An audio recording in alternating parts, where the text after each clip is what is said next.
Olá, Ah, acho que já estamos no ar. Bom, agradeço a todos que estão online nesse momento, estão podendo nos acompanhar. Esse webinar inicia uma trilha que a Arendt está organizando nesse final de ano, e tem um motivo muito especial por trás também desse webinar. Primeiro porque chega no reta final de ano, nós começamos a fazer um balanço geral do ano que passou, começamos a olhar, planejar o futuro ano, e dentro dos planejamentos para o ano seguinte, o ano 2023 está se aproximando, um dos fatores principais quando a gente fala de negócios é o processo de contratação, processo de recrutamento e seleção de candidatos.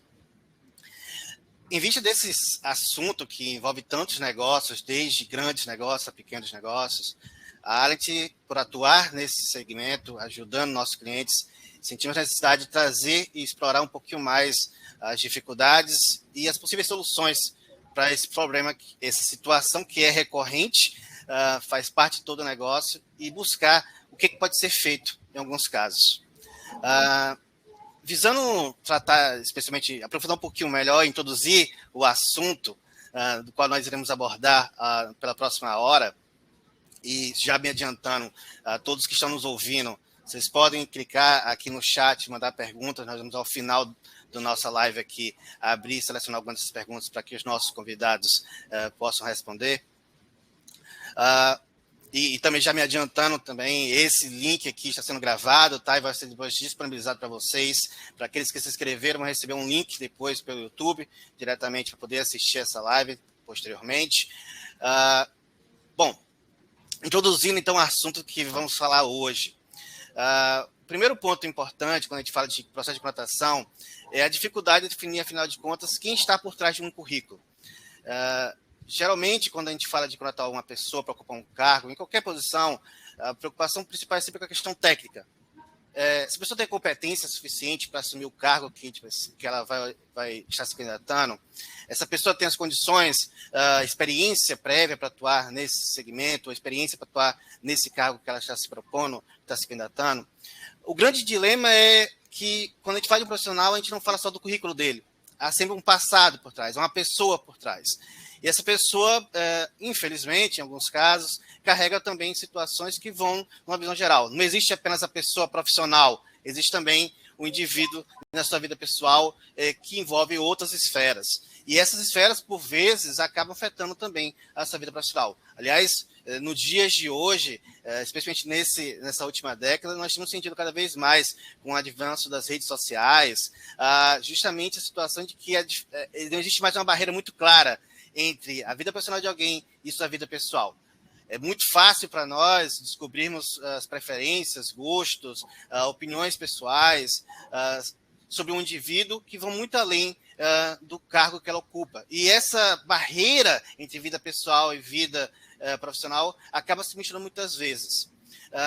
E as dificuldades, obviamente, estão... Bom, como é que eu faço, então, para contratar um profissional sabendo dessa realidade nova, sabendo dessa situação em que um profissional ele vai além do seu currículo e, dependendo do cargo que ele vai ocupar, obviamente, as pessoas vão estar olhando para outras coisas além do currículo dela. Não importa só onde ela estudou, não importa só onde ela trabalhou, mas para muitas pessoas, não só para os clientes, mas às vezes para fornecedores, parceiros, importa também o que essa pessoa pensa, o que as pessoas já se posicionam sobre determinados assuntos, o passado dessa pessoa em determinados outros tópicos, e é justamente essa dificuldade de tentar encontrar um equilíbrio entre que momento a vida pessoal acaba afetando a vida profissional, que uma das ferramentas principais que tem sido utilizada por profissionais, por empresas, tem sido o background check. Claro, um dos pontos que talvez mais preocupa empregadores, e aí pensando em larga escala, é justamente quando a vida pessoal ou as atitudes daquele indivíduo, do profissional que ele está tratando, acaba afetando a imagem também da companhia.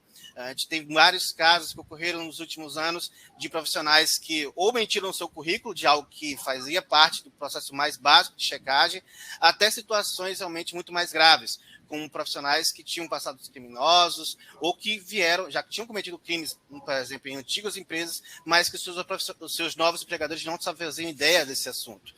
Outros assuntos também têm ficado muito comum quando indivíduos, nas suas redes sociais, acabam trazendo, por exemplo, posicionamentos criminosos, como comentários homofóbicos, racistas, machistas, e que, dependendo do cargo que essa pessoa ocupe, ela acaba, por extensão, se tornando um representante da empresa que o contrata.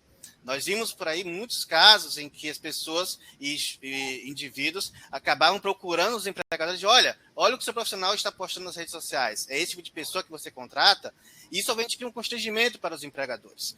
Então, há uma situação hoje em que os empregadores têm se visto cada vez mais na necessidade de conhecer e monitorar muito mais do que, além do currículo, o que é que esses seus profissionais, os seus funcionários têm feito e têm se posicionado publicamente. Porque, no final das contas, isso é o que redes sociais são. É uma esfera pública, aberta, e que você está se expondo para os outros. E quando você coloca lá, trabalho no lugar tal, você também está carregando só uma extensão também da sua empresa.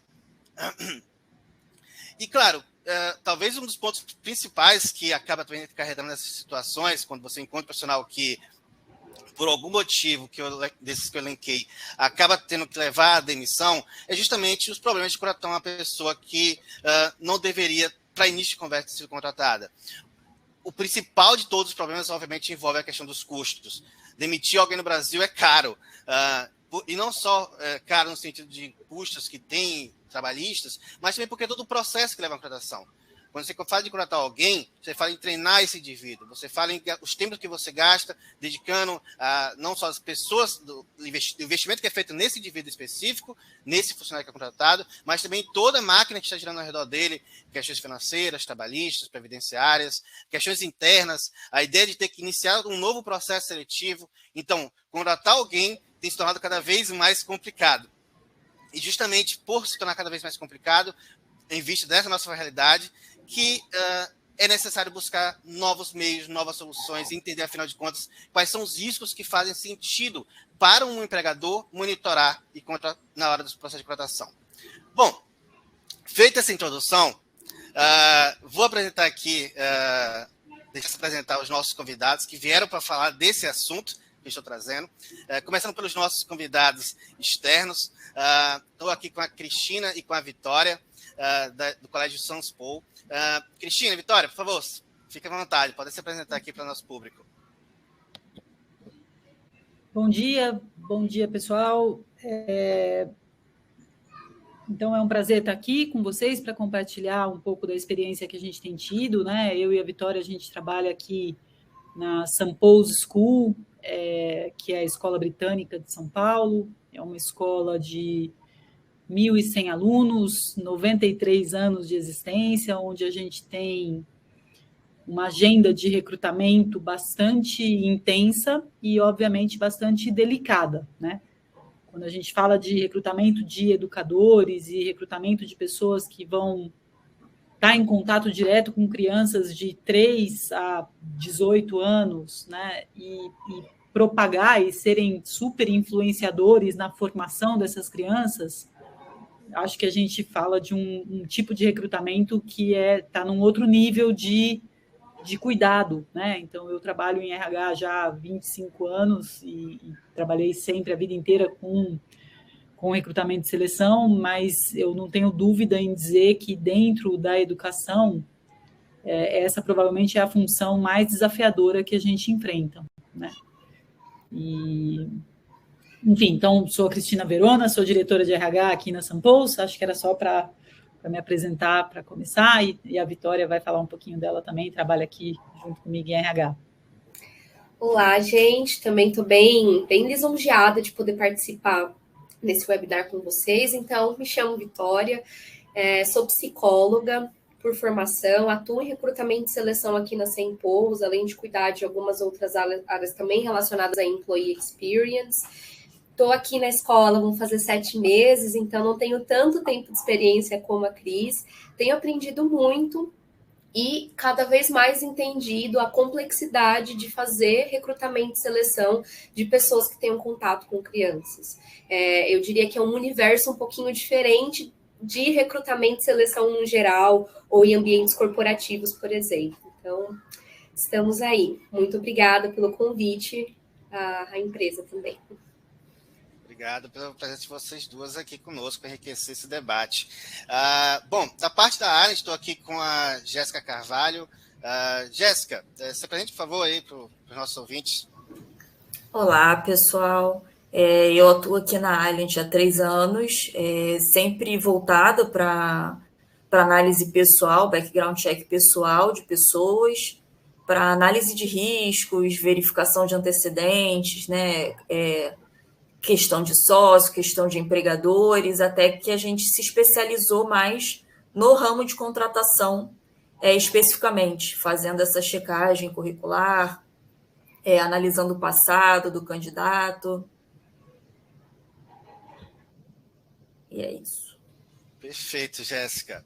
Bom, pessoal, o nosso recorte aqui, como vocês estão vendo, vai ser mais no tema de educação, porque, como a própria Cristina adiantou, talvez seja esse universo específico onde é um cuidado cada vez maior, ligado justamente ao processo de contratação. E essa, inclusive, é a minha primeira pergunta, Cristina e Vitória. Quando a gente fala, obviamente, de contratar profissionais que vão lidar com crianças e adolescentes, né? Mesmo aqueles que talvez fiquem não diretamente na sala de aula, mas no setor administrativo, vai ter algum momento ter que lidar com as crianças e adolescentes que estão ali no dia a dia de um colégio. Quais são hoje, na visão de você aí, Cristina, que está talvez até mais tempo, né, pelo que você falou, qual hoje os principais desafios que tem sentido nesse processo de contratação? Qual a situação que você olha assim, nossa, nós temos que garantir muito que essa e essa situação não aconteça, ou temos que garantir que isso tem que ser checado, enfim, compartilha conosco, por favor, aí. Obrigada, Adriel. Então, eu acho que quando eu comecei no universo de educação, né, então eu estou aqui na Sampouso há 3 anos, né, que parece muito mais, é um ambiente, né, o setor da educação, ele é muito apaixonante, muito, muito intenso em todos os sentidos. Uma das coisas que mais me chamou a atenção foi a diferença que a gente tinha. Então, a Sampouso é uma escola britânica, né, de natureza bastante britânica, ela foi fundada por britânicos para britânicos, inicialmente, e a gente, além de seguir todos os princípios que regulamentam né, o setor educacional no Brasil, a gente é muito pautado pelas práticas em relação à educação que vem do Reino Unido, né? Então, a gente segue, por exemplo, muito à risca, e a gente é auditado nisso num documento que chama Keeping Children Safe in Education, que é um documento anual lançado pelo Departamento de Educação britânico. E um dos meus principais estranhamentos, primeiro a surpresa é o quanto lá fora, né, a questão de background checks já é muito evoluída, especialmente para a educação, né? Então, no Reino Unido, que eles, né, acho que a educação britânica é o que a gente chama de uma global force, né? Então existe aí, acho que não é à toa que a gente tem aí essa fila de espera e a gente tem tanta gente que procura a educação britânica. Então, é um povo que já está muito evoluído nessas questões todas. E a parte de background checks, então, assim, referências que a gente pede de empregadores anteriores ultra detalhadas e com um processo bastante rígido no sentido de quem responde essas referências, várias listagens que na Europa e nos Estados Unidos são listagens muito comuns em relação à profissão de educadores, né? Então, eles têm listas lá que, uma vez que um educador seja um offender, né, de alguma questão que coloque em risco ou tenha uma percepção de risco para os alunos, eles entram nessa lista e essa é uma lista que fica publicada. E são recursos que a gente não tem nada aqui no Brasil, né? Mesmo a questão de antecedentes criminais e tudo isso é muito limitado. Então, acho que aí eu fiz uma pesquisa muito grande com instituições fora do Brasil, outras aqui no Brasil, e aí o trabalho com a Alliant tem sido sensacional, né? Então, a gente tem feito aí, tem usado o background check, que é um background check super detalhado, porque quando eu acho em educação, tem alguns layers adicionais, né? Quando a gente pensa na preocupação. Então, é óbvio que toda empresa tem uma preocupação com má conduta, né? Então, questões mais criminais, questões que coloquem em risco os funcionários, né? Então, acho que essa é a primeira preocupação de toda empresa. seguida muito de perto por uma questão reputacional, né? E a gente está vendo aí, nesse mundo tão conturbado que a gente está vivendo, com, né, opiniões tão inflamadas a respeito de tudo, e posicionamentos tão questionáveis, muitas vezes, das pessoas, junto com muito pouca consciência de que implicação isso tem, né? Então, as pessoas hoje não têm ideia. A realidade é que as pessoas estão postando tudo e todos, né? No Instagram, em todo tipo de rede, em redes que eu tenho até aprendido com a Jéssica um pouco mais, redes que eu nem sabia que existiam, né? De uma forma inconsequente, né? Então, a gente tem tentado aprender, né? Acho que as redes sociais estão tão restritas na nossa vida que muitos de nós não estamos tentando aprender qual a dinâmica exata de como a gente tem que usar as redes sociais, e quanto realmente é interessante se expor ou não. E tudo isso, acho que tem um aprendizado coletivo, né? Tem um aprendizado em relação a como é que eu cuido da minha privacidade, né? Que figura pública eu estou projetando quando eu coloco qualquer post na internet, porque a partir do momento que eu coloco um Twitter, emito uma posição no Instagram, emito uma posição, por mais que a gente coloque isso dentro, né, de um universo mais restrito, muitas vezes com os perfis fechados e tudo, eu preciso ter consciência de que eu estou falando sobre mim para o mundo, e coisas que, se eu mudar de opinião lá na frente, vão ter ficado registradas. Então, essa consciência a gente vê que as pessoas, infelizmente, não têm. Então, quando vocês levam essas preocupações que seriam de qualquer empresa, né, dentro de uma comunidade escolar, vocês pensam assim, o tempero que adiciona, né? Do ponto de vista, obviamente, a primeira preocupação é a segurança dos nossos alunos, então eu não posso correr o risco, né, de colocar aqui dentro da escola alguém que possa ter uma conduta que vá colocar em risco qualquer dos meus alunos. Essa é a prioridade número 1, né? A segunda coisa é em relação, sim, às opiniões, a maneira como a pessoa se manifesta, né? Então, como é que eu contrato um educador, né? Quando eu sou uma escola laica, quando eu sou uma escola que se posiciona contra o preconceito, quando eu sou uma escola apartidária, né? Como é que eu faço para checar isso? E como é que eu contrato um educador que vai estar dentro de sala de aula, replicando uma opinião ou um posicionamento que muitas vezes não tem nada a ver com os valores que a escola se propõe, né? Que a escola tem.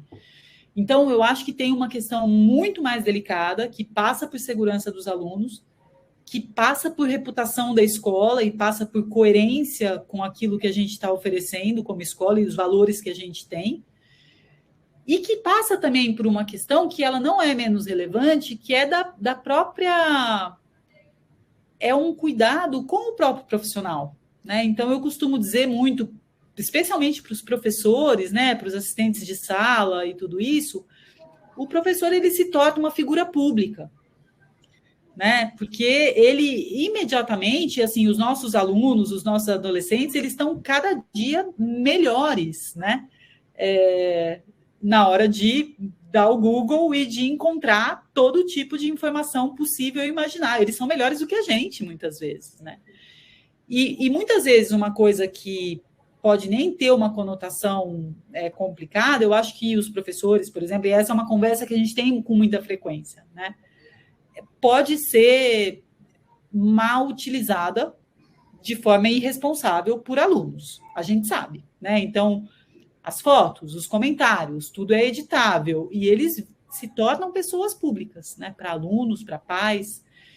Então, eu acho que assim, a gente vem trabalhando com a Alliant faz alguns meses.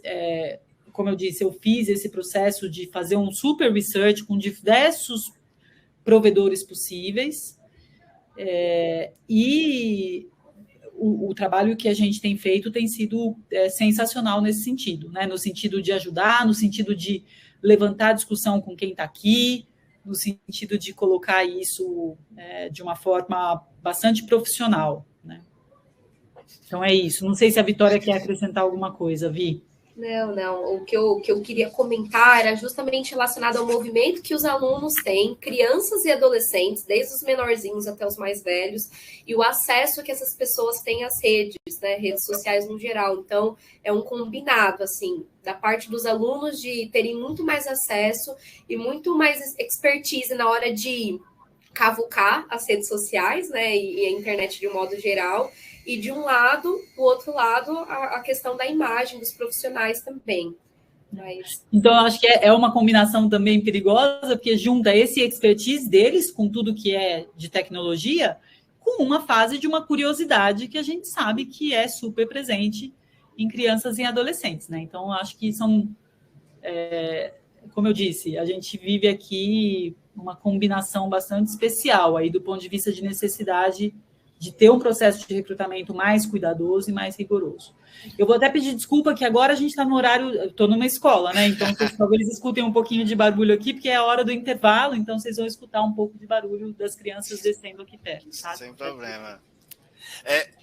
Eu queria pegar um gancho do que você falou, Cristina, sobre o fato de vocês terem essa peculiaridade que o setor educacional tem, que tem acréscimos de preocupações que outros locais necessariamente não têm, em vista realmente dessa realidade especial.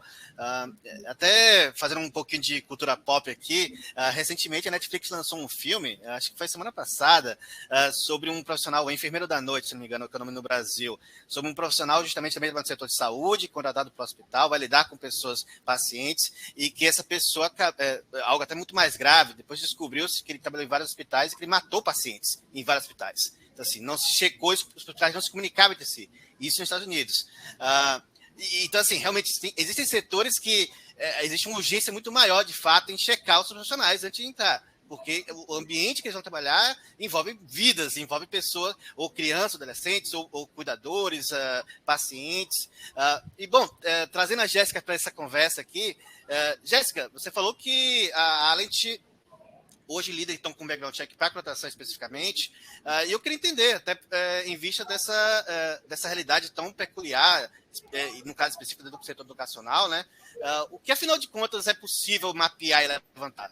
Falando já do outro lado, em vista das preocupações que existem, o que é possível olhar de um profissional, conferir, afinal de contas, hoje, averiguar e trazer de informação para os clientes, para aquele empregador, de olha, é possível checar e avaliar essas informações. É possível observar e obter detalhes. Inclusive, aproveitando uma das perguntas que já foi feita aqui para o nosso público, permitir até mesmo a oportunidade de conversar com o candidato e falar, me explica melhor o que aconteceu nessa situação aqui, por favor. Enfim. Sim, isso é muito importante. Essa pergunta eu já ia aproveitar realmente o gancho dela, né, sobre a oportunidade de se defender na entrevista. Porque, de fato, quando a gente faz uma análise de um colaborador, a gente faz de ponta a ponta. Então, a gente pega todo o histórico profissional, a gente faz essa checagem nos lugares que ele estudou, para ver se ele realmente, o que ele coloca no currículo é aquilo mesmo. Então, a gente envia e-mail para as instituições, verifica se ele trabalhou, a gente entra em contato com antigos empregadores para saber como é que era o comportamento, se era uma pessoa fácil de lidar, se era uma pessoa comprometida com o trabalho. A gente costuma ter essas respostas, né, exatamente porque a gente precisa delas numa contratação. A gente tenta avaliar cenários de crescimento de empresas ou encolhimento de empresas, dependendo da situação. Então, por exemplo, um diretor que assumiu um cargo numa empresa durante um período de tempo, construiu, agregou aquela empresa ou teve algum problema, algum envolvimento. E é importante que ele seja oportunizado a falar também, né? Ele tem essa oportunidade de falar, porque, por exemplo, a gente encontra muito envolvimento em cargos altos, em escândalos, em processos. Qual o nível de participação efetiva dessa pessoa? Né? Então, isso é importante não só para a pessoa ter essa ciência, para o empregador ter essa ciência, mas até para a pessoa que está sendo contratada se defender, saber ali o que ela tem que atuar, né? Mas é muito importante toda essa regularidade que a gente vê também. Então, por exemplo, na área de educação, a gente precisa saber é muito importante a gente saber como essas pessoas se expõem nas redes sociais. Exatamente porque os jovens são influenciados pelos educadores. Então, é muito necessário que essa exposição nas redes sociais seja feita de uma maneira cautelosa, que seja feita de uma maneira respeitosa com os outros, porque aquilo fica marcado. E no setor da educação, a gente não tem só os alunos curiosos vendo, a gente tem pais. A gente tem os pais que estão ali vendo que conteúdo, quem é que os filhos estão em contato.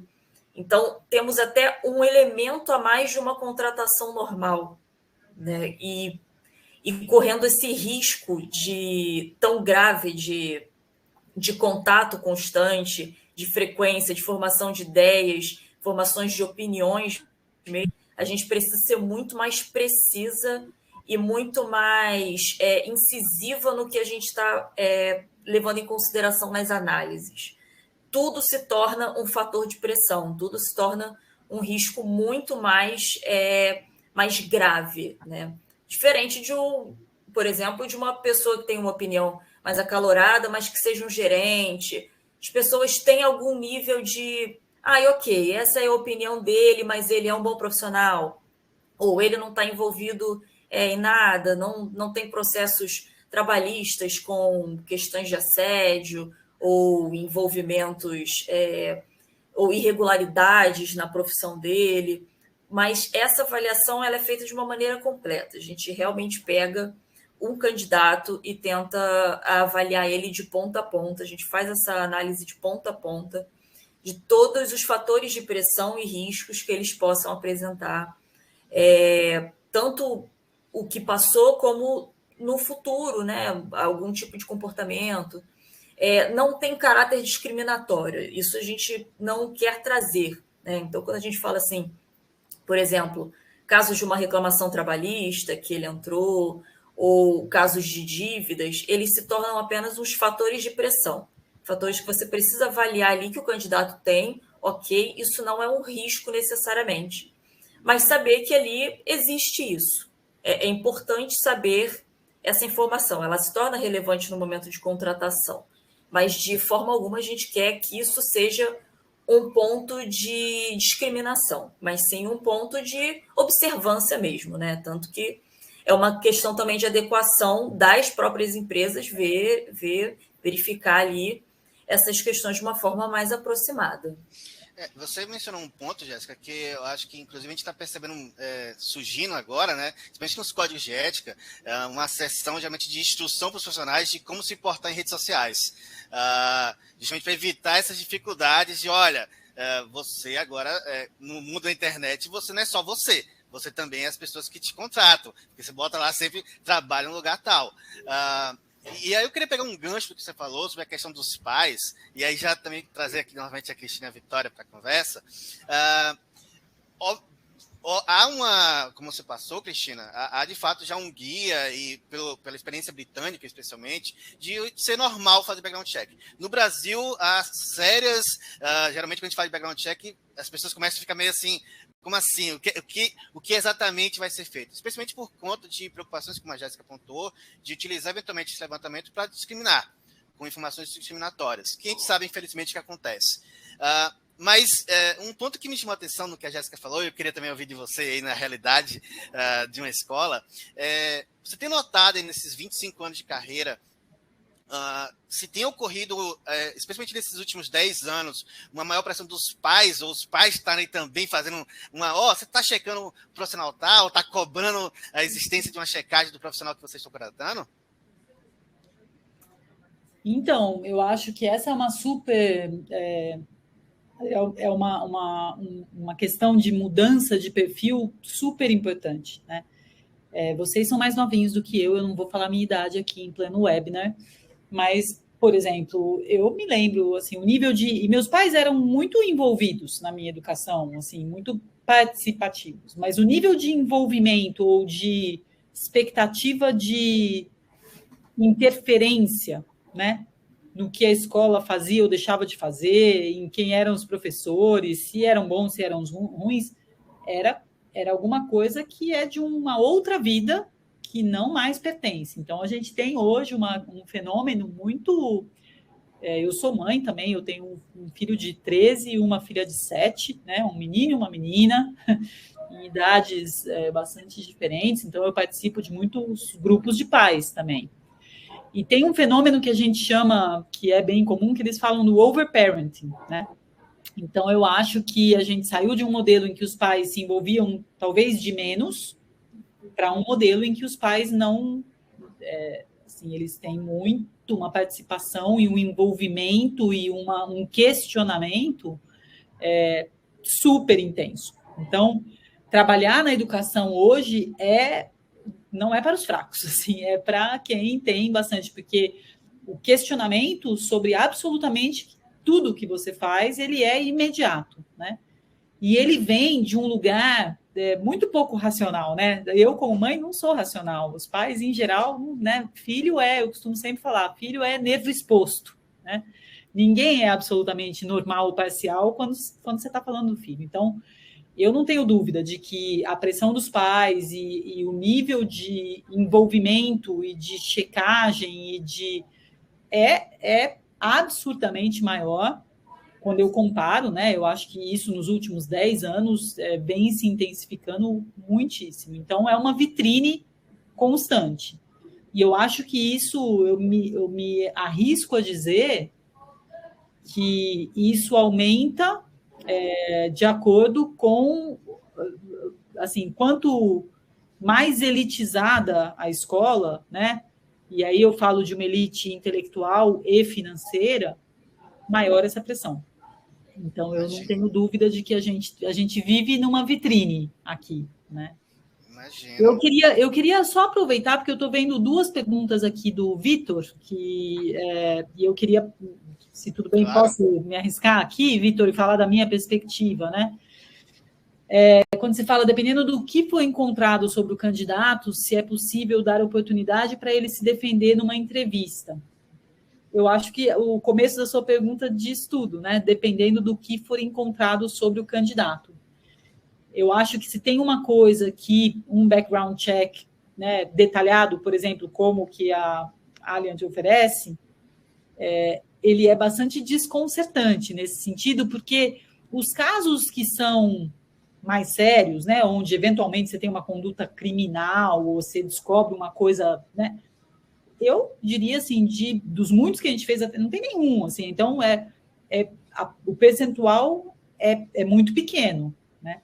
Então você tem uma zona cinza gigantesca sobre o que é adequado e o que não é, né?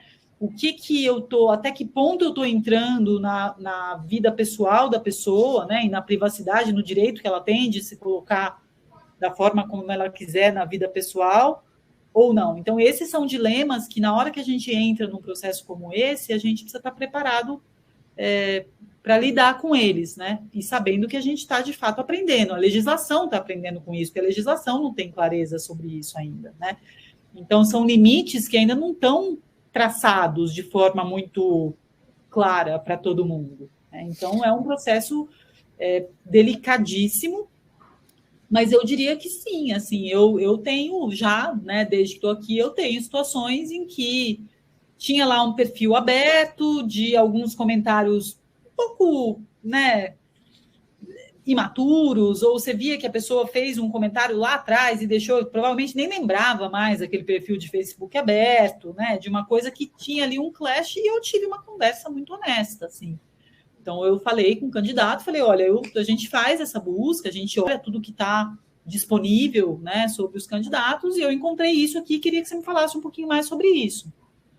Então, sim, eu acho que é possível dar a oportunidade dessa explicação, e muitas vezes isso faz parte de um processo de conscientização da pessoa, que é aquilo que eu estava falando, assim, eu fui aprender depois de um tempo como é que funcionava o Instagram, o que eu deixava privado, o que não, se as pessoas tinham que pedir para me seguir, né? Então, são coisas que as pessoas ainda estão aprendendo, né? E eu acho que é uma coisa interessante, que acho que vale muito ressaltar aqui, que não é um processo que a gente aponta também, né? Como se a gente estivesse julgando ali, colocando julgamento de valor. Então, até já presenciei um pouco, compartilhando dessas conversas, por exemplo, que a Cristina tem, com os candidatos, e é algo muito nesse sentido, assim, de um jogo limpo, uma conversa mesmo que é feito com a pessoa, né, para não dar a entender também como se a empresa fizesse background check para criar mais um fator de julgamento ali de valor, né? E não é muito o que acontece, não. A ideia é justamente oposta, assim, de às vezes ajudar no processo de conscientização mesmo da pessoa e ajudar mesmo. Né? Quase me ajude a te ajudar também, né? Até porque é aquela questão reputacional. Nós queremos, você está como um profissional, você está maravilhoso, o seu currículo está muito bom, mas vamos restringir um pouquinho mais suas redes sociais. E, aliás, eu queria pegar um gancho de uma pergunta que o Vitor fez sobre a questão de perfis privados. A gente sabe muito bem que hoje a relação professor-aluno, né, nessa realidade aí, Cristina e Vitória, ela não termina na sala de aula, ela não começa e não termina na sala de aula. É assistente hoje para redes sociais, WhatsApp, Telegram. Então, assim, você tem contato hoje direto com o profissional o tempo inteiro, inclusive nas redes sociais. Então, às vezes é essa situação. O profissional pode ter até um perfil privado, mas o aluno vai lá e pede para seguir, pede para ter amizade com o professor. E aí? Então, assim, o que fazer nesses casos? Vocês têm sentido também da parte dos alunos? Vocês têm passado algumas recomendações? Quais são as recomendações que têm sido passadas para os seus professores hoje em dia, para os seus profissionais, em relação a essa interação que eles têm com profissionais fora do colégio, via redes sociais? Vocês podem falar um pouquinho? Se tem hoje um guia, alguma... Enfim. Tem sim, Vitor. E aí, de novo, né, vou apelar aqui para o Departamento de Educação britânico, onde os caras saem na frente, né? A gente precisa reconhecer que tem muita coisa que sai lá do Reino Unido que justifica aí esse poder, né, de expansão que eles têm pelo mundo. Então, existe, sim, um social media guidance, que a gente já compartilhou aqui, tudo isso. Mas eu queria dividir a pergunta em dois, né, pensando no aluno. Então, a gente tem uma política super clara e bastante explícita, falando: você não pode aceitar nenhum aluno como seu seguidor, e você não pode trocar nenhum tipo de comunicação com seus alunos por WhatsApp. Você usa a ferramenta da escola, você usa o acesso de Teams da escola e é tudo monitorado. Então, isso é muito claro para o nosso corpo aqui, né, para todos os educadores. E é zero, é preto ou branco, é assim, nenhuma comunicação, né? Se você tem uma comunicação com os seus alunos, isso acontece via as ferramentas tecnológicas e o e-mail e o Teams da escola. Então, essa é um guidance muito claro que a gente tem aqui na Sampouso. Agora, tem uma coisa que é mais tricky, que é a gente começar a criar consciência nos professores que o aluno nem sempre pede para seguir usando o nome do aluno, né? Então, os alunos criam perfis fake e pedem para seguir os professores. Então, a coisa vai se complicando, né? Então, tem uma outra coisa que aí entra na conscientização, falando: olha, você, como essa figura pública que um educador tem, a nossa recomendação é que você não aceite ninguém que você não conheça nas suas redes sociais, né?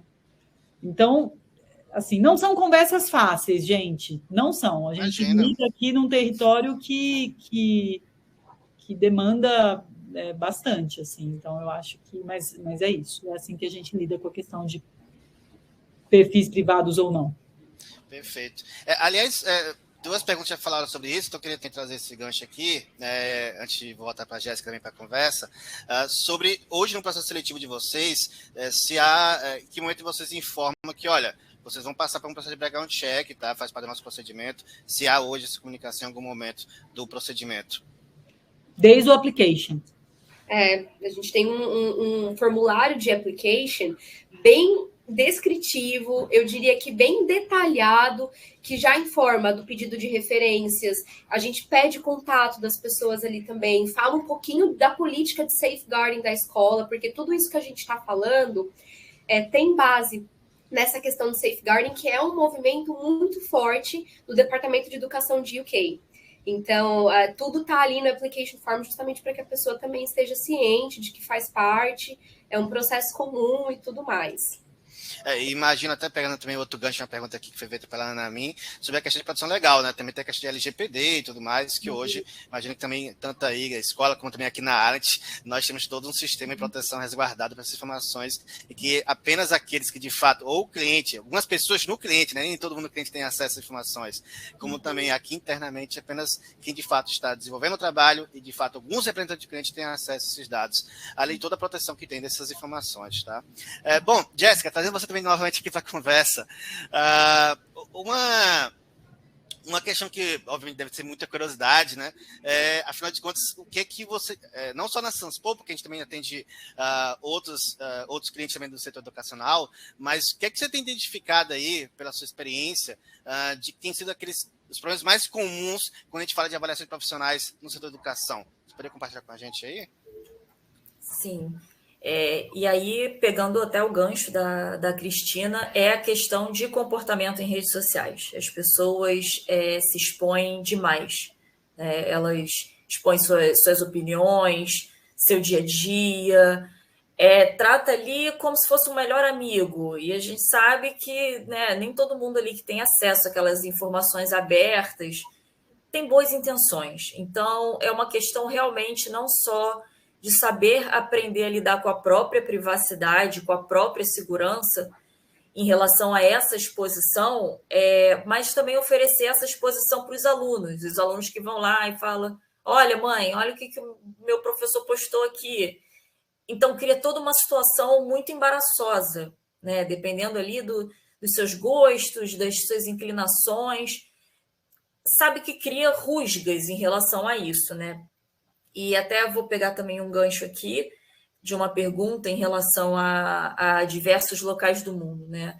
A gente faz uma análise, principalmente para a Sampo, a gente desenvolveu isso, que é analisar as redes sociais mais utilizadas a depender da nacionalidade do profissional. Então, a gente sabe que, por exemplo, aqui no Brasil não é tão utilizado o Reddit, por exemplo, mas lá fora é muito comum os fóruns de Reddit. Então, a gente tenta incluir eles nas nossas análises para saber o quão ativo é a pessoa em outras plataformas que não são tão usuais no Brasil, mas são usuais na nacionalidade de origem do professor, né?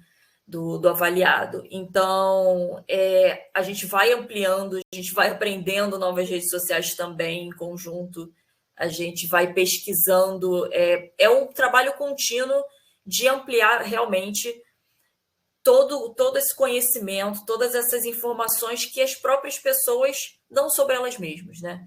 E que constroem esses riscos, esses fatores de pressão sobre esses candidatos. Então, candidatos ou pessoas já dentro das escolas, né? Então, eu acho que é um trabalho duplo de saber, olha, esse é o nível de exposição, é assim que o mundo está te enxergando. Você tem certeza que é essa impressão que você quer passar? Tem certeza que é esse movimento que você quer fazer da sua vida? Porque as pessoas podem enxergar dessa forma, pode enxergar de outra. A internet, ela é muito sem limite. Então, a gente não sabe o que a gente está postando, como será interpretado, até onde será divulgado. Simplesmente jogou na internet, apesar de toda a regulamentação, apesar de toda a proteção de dados, apesar de tudo, o freio não existe. Quando vê, os limites são inexistentes. Então, a gente não consegue ter o controle dessas informações que a gente acaba expondo, né, nas nossas redes sociais, no nosso dia a dia.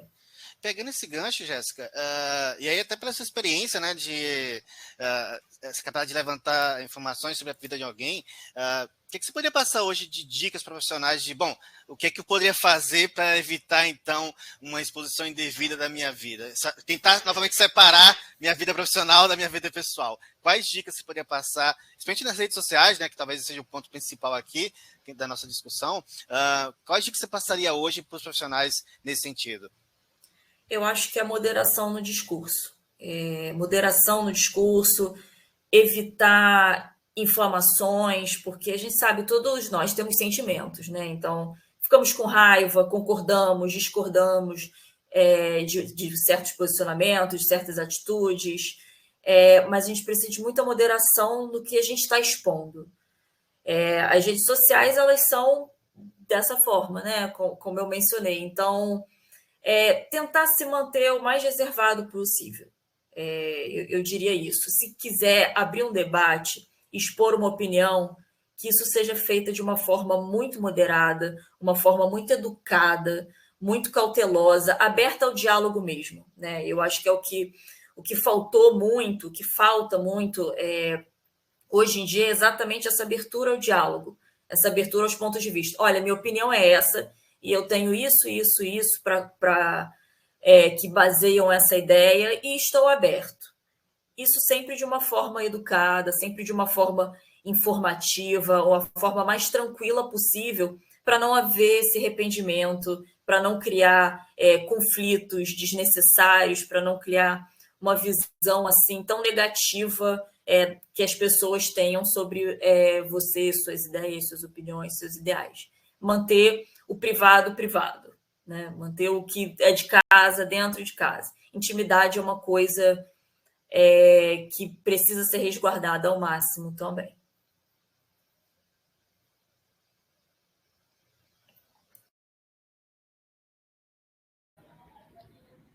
Eu não sei se vocês estão, mas eu não estou escutando você, Adriel. Não sei se sou eu.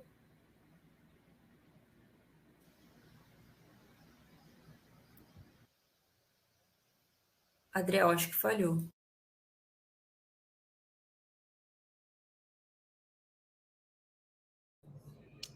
Acho que ele perdeu o microfone ali. Deixa eu aproveitar, vou aproveitar enquanto ele se reconecta aí, tentar responder algumas das perguntas que apareceram aqui. Está todo mundo me ouvindo? Você está me ouvindo, Jéssica? Estou ouvindo. Tá. Então, eu queria falar um pouquinho dessa. Então, a gente tem um sistema que acho que tem muito a questão de, na hora que a pessoa faz o application, ela já tem, né, todos esses acknowledgement, não tudo que a gente faz, e a questão de que isso vai ser checado e tudo isso já na primeira etapa do processo seletivo.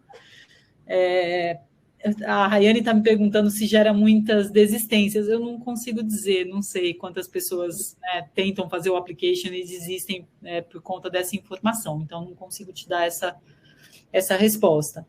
E o que a gente tem feito muito no sentido de falar sobre esse monitoramento que sim segue acontecendo, né? Então, as pessoas que já estão aqui, a gente faz isso, a gente está fazendo uma geral e depois a ideia é que a gente faça com uma frequência determinada, com amostras, né?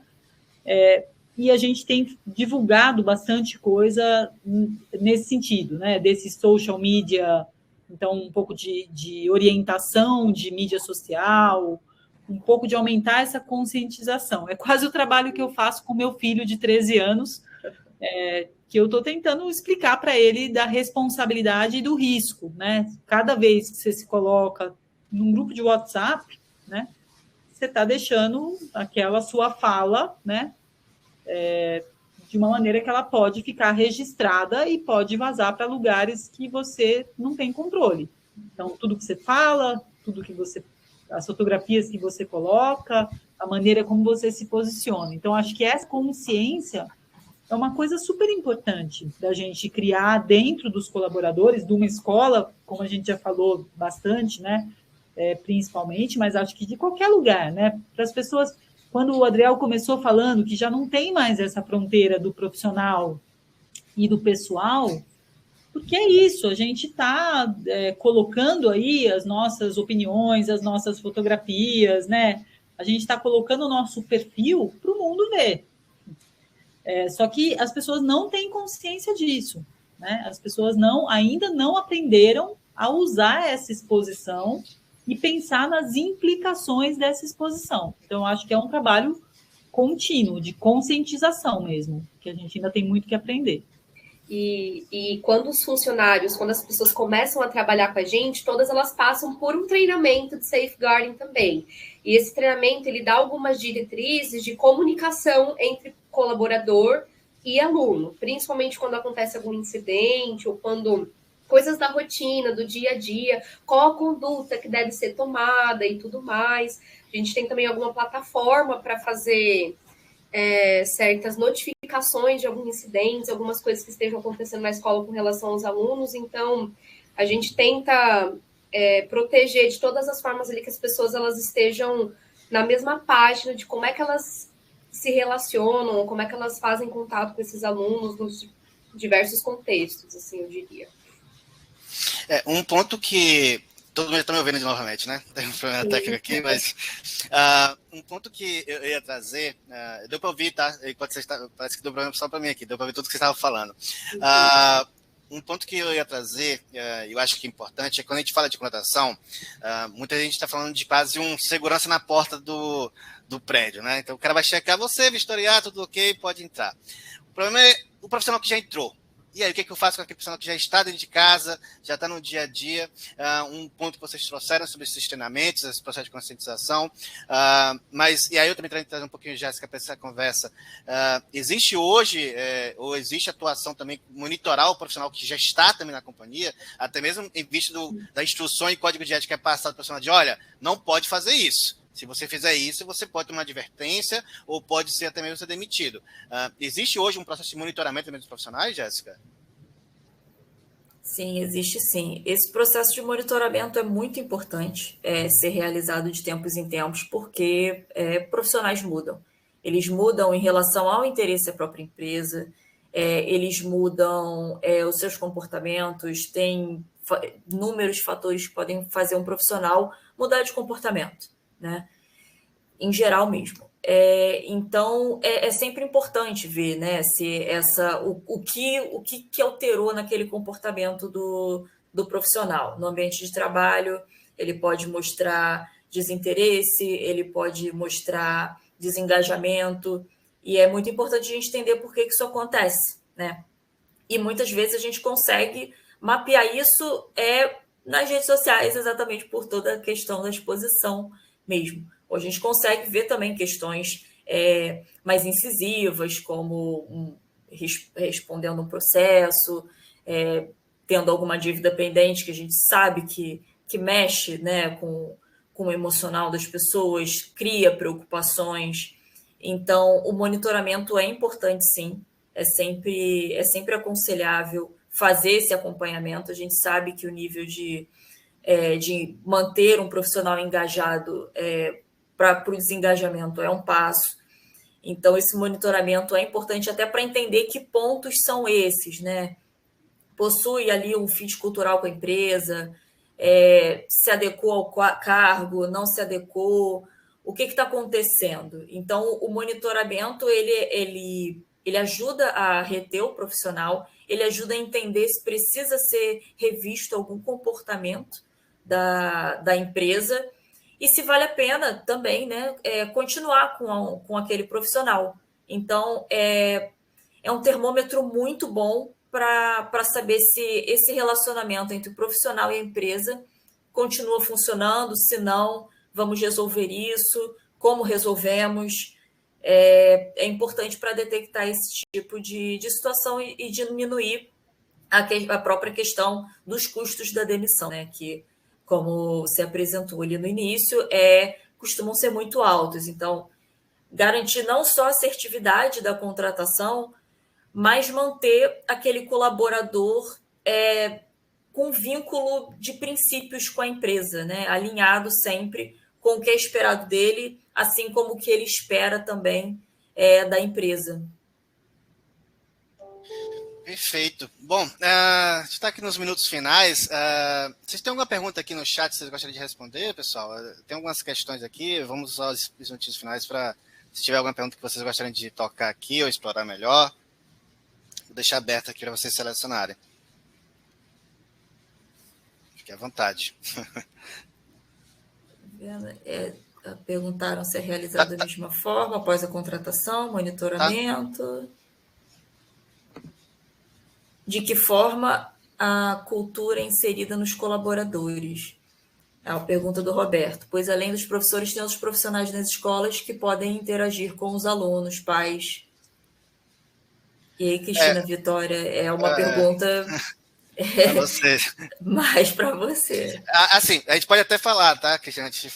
Hoje a Alent ela trabalha com os 2 pontos, tá, pessoal? A Alent atua tanto na parte de background check, monitoramento, mas o grupo ICTS, do qual a Alent faz parte, também fornece treinamentos, inclusive via LMS, tá? Em que a gente consegue também passar instruções e guias básicos profissionais.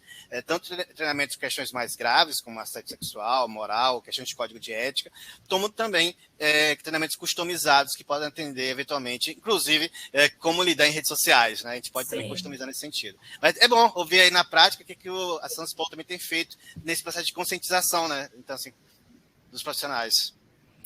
Então, primeiro que quando eu falo dos profissionais, os background checks e tudo que a gente está fazendo é para todo mundo. Então, não é só para os professores, é todo mundo que trabalha na escola. Então, para as pessoas de RH, para as pessoas da área administrativa, para absolutamente todo mundo. E o processo de conscientização, ele tem vindo dessa maneira gradual, muito na forma de guidance, de e-mails, de falar, olha, isso é uma coisa que é importante, saiu esse último atualização aí do Departamento de Educação britânico, que a gente acaba tendo muito acesso a isso, e eles, de fato, têm muito material nesse sentido. Então, a gente compartilha com frequência, até os casos do 1 a 1, né? Então, casos aí em que a gente fez e a gente comunicou às pessoas, falando, olha, a gente está aqui, esse guidance de mídia social, a escola está fazendo uma checagem que a gente vai seguir fazendo e vai fazer esse monitoramento, cuidando da reputação da escola e preservando a sua reputação profissional, né? Então, e a gente está fazendo. E aí são conversas mais individuais, algumas mais tranquilas, outras mais difíceis, mas é um processo que a gente tem feito com isso, né? Eu acho que, então, Kátia, desculpa, ela está falando aqui da preocupação com o direito trabalhista e tal, né? Tudo que a gente fez até aqui, a gente tem o acompanhamento dos nossos advogados. Então, todas as conversas, os casos que, né, a gente fica em dúvida, e como é que a gente passa essa... Então, tudo isso tem toda a validação. Assim. E eu, inclusive, acrescentar essa última pergunta aqui, essa última afirmação, na verdade, da Kátia aqui, Peixoto, é sempre bom lembrar, e aí eu sou advogado também de formação, tá? Um dos pontos que tem acontecido bastante também nos julgamentos de questões trabalhistas, quando há essas situações de judicializar eventualmente uma demissão por questões reputacionais ou por comportamento em redes sociais, há vários entendimentos hoje, julgamentos de tribunais que entendem que é válido quando o profissional foi instruído a um código de ética, ele concordou, assinou e estava sabendo que não deveria fazer ou como ele deveria se comportar em redes sociais e mesmo assim violou o código de ética. Então, o código de ética está quase uma lei interna do estabelecimento, que o profissional está ciente daquilo, aquelas são as regras internas da companhia, e quando ele concorda com o código de ética, ele concorda em continuar com a empresa, mesmo com o que o código de ética prevê, ele também está se expondo à situação. Então, também torna eventuais processos, no caso mais grave, né, que vai além desse processo de convencimento, de, olha, encontramos isso, vamos tentar solucionar, vamos tentar resolver, que eu acho que é o principal ponto inicial, né, quando não é algo muito grave, como a Cristina bem pontuou, quando é algo que dá para tentar resolver, é justamente a situação. O que é que a gente pode fazer aqui para tentar solucionar internamente, e se por algum motivo não der para solucionar internamente, se eventualmente tiver que chegar num caso de demissão, o indivíduo tem que estar ciente de, olha, tinha um código de ética, tinha instruções bem claras, você já foi cientificado, às vezes você foi treinado internamente, foi orientado devidamente sobre isso, e mesmo assim você preferiu não seguir o que eram as ordens internas. Então, assim, e há entendimentos hoje, vários julgamentos nesse sentido, tá, de tribunais trabalhistas, no sentido de a empresa está certa. Se o profissional estava ciente disso, foi notificado, estava ciente, não há muito o que fazer.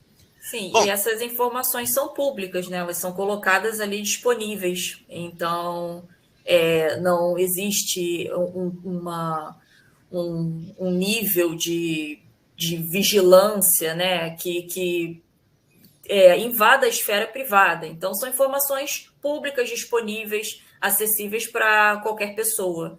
Então, especialmente os alunos e os que estão ali sempre também, como foi bem mencionado, exatamente. Que hoje estão quase especialistas também em navegação online. Então, assim, se eu consigo levantar um aluno que hoje também está muito bem envolvido em redes sociais, também pode conseguir levantar informação e ver aquilo que eu estou checando. Então, acho que também essa é a grande preocupação que a gente está falando aqui. E a questão reputacional acaba sendo realmente nessa análise de exposição negativa, né? A gente sabe que, por exemplo, falar mal do empregador é uma coisa que pode sim dar justa causa, tranquilamente, já tem diversas jurisprudências sobre isso. Todo esse tipo de exposição não é só para determinados cargos, é amplamente aceita na jurisprudência trabalhista, né? Então, pegando esse gancho até que a Cristina mencionou, né, sobre lá fora está um pouquinho mais avançado o background check, hoje está acontecendo, gradualmente a gente trabalha está começando a entender que a realidade hoje está indo muito mais do que aquela realidade clássica do profissional, de que, aqui é vida profissional, aqui é vida pessoal. Os juízes, principalmente os juízes mais novos, têm percebido que, não é bem assim. Tem realmente essa zona cinza aqui, que se tiver regras claras e internas combinadas, o combinado tem que ser cumprido. E atualmente, com as redes sociais, com essa aceitação de como prova, vai ser aceito para provimento de justiça gratuita, para verificar amizade com testemunha. Então, assim, esse limite de fato entre profissional, vida social, já não existe mais. Bom, a gente chegou aqui ao final, 1 hora certinho aqui de webinar. Queria agradecer novamente aqui aos nossos convidados, inicialmente, a Cristina e a Vitória, por terem aceitado o nosso convite de participar desse webinar. A Jéssica aqui também, pois foi um pouco dessa experiência. A todos que estão aí nos assistindo aqui e fizeram perguntas aqui pelo chat. A gente não pôde responder todas elas, mas a Cristina e a Vitória, se vocês quiserem depois deixar seus e-mails no pessoal, tá? Por geral aqui, podem deixar à vontade. Reforçando para aqueles que entraram durante a live, tá? Os que se inscreveram vão receber depois um link no YouTube desse vídeo aqui, dessa gravação, para poderem replicar e assistir. Vai estar disponível no canal da Alent também, tá? Abertamente lá essa gravação. E já aproveito para encerrar aqui, semana que vem a gente vai ter a segunda parte dessa trilha sobre recrutamento e seleção, que a gente vai falar de um outro produto que hoje a Alent também tem, um outro serviço que nós temos, que é focado em compra individual.